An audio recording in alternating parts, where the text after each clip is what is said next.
2 కొరింథీ పత్రిక 2వ అధ్యాయము 11వ వచనములో ఉన్న మాట ఏంటంటే, శత్రువు తంత్రములను, సాతాను తంత్రములను మనము ఎరగని వారిమి కాము అన్నది లేఖనము. Praise the lord. మీ యొక్క వారు ఆమె భార్యకి చెబుతున్న మాట అంటే, ఆ తల్లిదండ్రులు ఉన్నట్లయితే తల్లిదండ్రులకు చెబుతున్న మాట ఏంటంటే, ఒక మాట చెబుతాను ఒక దేవుని సేవకునిగా, మీ బిడ్డకి నా దేవుని వాక్యము అందకపోతే ఆయనకి మరలా సువార్త ప్రకటింపబడుతుంది. ఈ మాట దేవుని లేఖనములో రాయబడి ఉంది. ఆయనకి సువార్త అనేది తెలియపడకపోతే, పేతురు రాసిన మొదటి పత్రిక 4వ అధ్యాయము 6వ వచనములో చనిపోయిన వాళ్ళకి మళ్ళా సువార్త ప్రకటిస్తాడు. యేసు ప్రభు వారు అన్యాయస్తుడు కాదు. ఆయన మరలా మృతులలోకి వెళ్ళి, మురళీ నాయకు ఎక్కడ ఉన్నాడో ఆ స్థలమునికి వెళ్ళి, ఆ స్థలము దగ్గరికి వెళ్ళి నా దేవుడు ఆయనకి సువార్త చెబుతాడు. మరి మీకు నేను చెబుతున్న మాట ఏంటంటే, ఒకవేళ మీరు ఇంకనూ యేసు ప్రభు వారిని అంగీకరించకపోతే, ఇంకనూ యేసు ప్రభు వారికి దూరస్తులుగా ఉన్నట్లయితే ఇకనైనా మారండి. కాలం సంపూర్ణమై ఉంది. ఏమండి, మన మురళీ నాయకు దేశ జవాను దేశం కోసం ప్రాణం పెట్టాడు. ఏదో ఒక రోజున మనం పోతాం. రోగం వచ్చినా, రోగం లేకపోయినా, ఆరోగ్యంగా ఉన్నా, ఆరోగ్యం లేకపోయినా, ఏదో ఒక రోజు మనం ఈ యాత్ర ముగిస్తాం. భూమి మీద నరుడి కాలము యుద్ధ కాలము. డైలీ యుద్ధం చేయాల్సిందే, డైలీ యుద్ధం చేయాల్సిందే, తప్పదు. మనము యుద్ధం చేయాలి. మరి దేశం కోసము బోర్డర్లో ఉన్న మన జవానులు యుద్ధం చేయాలి. ఎరిసి అందరినీ యుద్ధం చేయాలి. యుద్ధం చేసేటప్పుడు శత్రువ తంత్రములను, శత్రువ వ్యూహాన్ని, వాని ప్లాన్ని గుర్తుపట్టాలి. ఇది సంఘానికి, దేశంలో ఉన్న మన యొక్క జవానులకి, మరి దేశంలో ఉన్న అందరికీ వర్తిస్తుంది ఈ మాట. సాతాను తంత్రములను మనం ఎరిగిన వారిమై ఉండగా అనే మాటని మీకు ఆమోదిస్తున్నాను. శత్రువుని మనము గుర్తించాలి.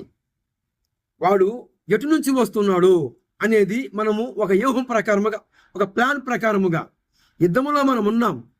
యుద్ధములో మనం ఉన్నప్పుడు శత్రువు ఏ పక్క నుంచి వస్తున్నాడు, ఎటువైపు వచ్చి దాడి చేస్తున్నాడు అనేది మనము గుర్తించాలి.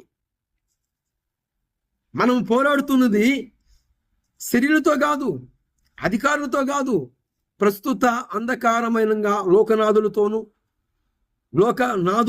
ఉన్నారు. లోకనాథులు అనే వాళ్ళు ఉన్నారు. అంటే వారి కంటికి కనపడరండి. మనం పోరాడుతున్నది ఏదైనగా శరీరులతో కాదు, అధికారులతో కాదు, ప్రస్తుత అంధకార సంబంధమైన లోకనాథులతోనూ ఆకాశ మండలం మీద ఉన్న దురాత్మ సమూహముతో పోరాడుతున్నామట. అందుకే యోబు గ్రంథము 7వ అధ్యాయములో భూమి మీద నరుడి కాలము యుద్ధ కాలము. ఎప్పుడు దాచేయాలి? మనము లేచిన కాడ నుంచి మరలా సూర్యోదయం మూలుకొని అస్తమయ్యే వరకు మనం యుద్ధం చేస్తూనే ఉండాలండి. భర్త భార్యతో యుద్ధం చేస్తాడు, భార్య భర్తతో యుద్ధం చేస్తుంది. భర్త మారితే భార్య మారదు. పోనీ తల్లిదండ్రులు మారితే పిల్లలు మారరు. ఏమండి, ఆదివారం వచ్చేటప్పటికి భార్య గుండెల్లో ఒక భయం. ఈరోజు నా భర్త మందిరానికి బానిస్తాడో పానీయడో, ఈరోజు దేవుని మందిరము పరిశుద్ధులందరూ కలిసి నా దేవుణ్ణి మహింపచ్చే రోజు, మరి ఈరోజు పానిస్తాడో పానీయడో అని భార్య భర్తను బట్టి భయపడుతూ ఉంటుంది. ఇది యుద్ధం. గుర్తుపట్టండి. తల్లిదండ్రులుగా ఉన్నవారు మారితే బిడ్డలు ఎక్కడెక్కడ తిరుగుతున్నారో, ఎక్కడెక్కడ ఉంటున్నారో అప్పగించని బిడ్డలని. కాలం సంపూర్ణమై ఉంది. నువ్వు ఎత్తబడతావు, వారు విడబడతారు. గమనించి, గుర్తించి ఇకనైనా తెలుసుకోనండి. శత్రువు ప్లాన్ పటాపంచలు చేయాలి. వాని వ్యూహాన్ని, వాని ఉచ్చుని, వాడి ఊరిని మనమే తప్పించాలి. ఎలాగా? ప్రార్థనని విజ్ఞాపన ద్వారాగా శత్రువు అడుగులని గుర్తుపట్టాలి. మన దేశము క్షేమంగా ఉండాలి అంటే మనము మానక విజ్ఞాపన చేస్తున్నాం. ఇంకా ఉన్న విజ్ఞాపనని ఇంకా రెట్టింపు పెంచాలి. గుర్తించి గమనించి ఈ యొక్క సందేశము సంఘస్థులకి, మరి దేశంలో బోర్డర్లో అహోరాత్రులు మన కోసం కష్టపడుతున్న మన దేశ జవాన్ల కోసమును ఈ నా సందేశం. జై హింద్, జై భారత్, ఇండియన్, బోలో స్వతంత్రమును మన దేశ జవానుగా ఉన్న మన మురళీ నాయకుకి శ్రద్ధాంజలి అర్పిస్తూ ఈరోజు ఈ మాటలు ఇంతటితో ముగిస్తున్నాను. గుర్తించి మరి కుటుంబంలో కోల్పోయిన ఆయన్నైతే భౌతికంగా కోల్పోయాము. అయితే ఒకరోజు మనం చూస్తాం, కుటుంబస్తులుగా ఉన్నవారికి మీకు చెప్తున్న మాట ఏంటంటే ఆయనకి మరలా సువార్త ప్రకటింపబడుద్ది. మరి మీరు క్రీస్తుకు ఎలపటం ఉన్నట్లయితే ఇకనైనా యేసు ప్రభు వారిని నమ్ముకోనండి. పాపాదస్యం మరణం ప్రయాతి, పాపాదస్యం నరకం ప్రయాతి. మనకి కోసము నరకం ఉంది. ఆ నరకాన్ని తప్పించడానికే భగవంతుడే వచ్చాడు. కనుక మరి కుటుంబస్తులకి నేను చెబుతున్న మాట ఏంటంటే రేపు దినాన మనం చూస్తాం మన యొక్క జవాన్ని, మన యొక్క సహోదరుణ్ణి, మురళీ నాయకుడిని మనం చూస్తాం. ప్రభు రెండో రాకల్లో మనం చూస్తాం. అయితే మీరు ఒకవేళ యేసు ప్రభువుని నమ్ముకోకపోతే నమ్ముకోనండి.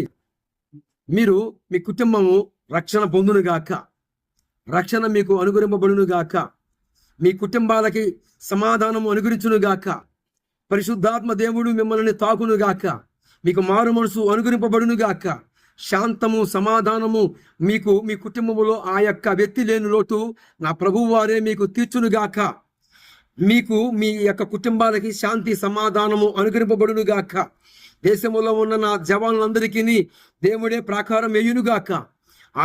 ఆయన కనుసైకల్లో మనల్ని, మన యొక్క జవానుల్ని, మిలిటరీ ఆర్మీ వారినందరినీ కూడా దేవుడే మనల్ని కాపాడునుగాక. యేసు క్రీస్తు వారి పేరిట మీకు సమాధానము అనుగ్రహించునుగాక.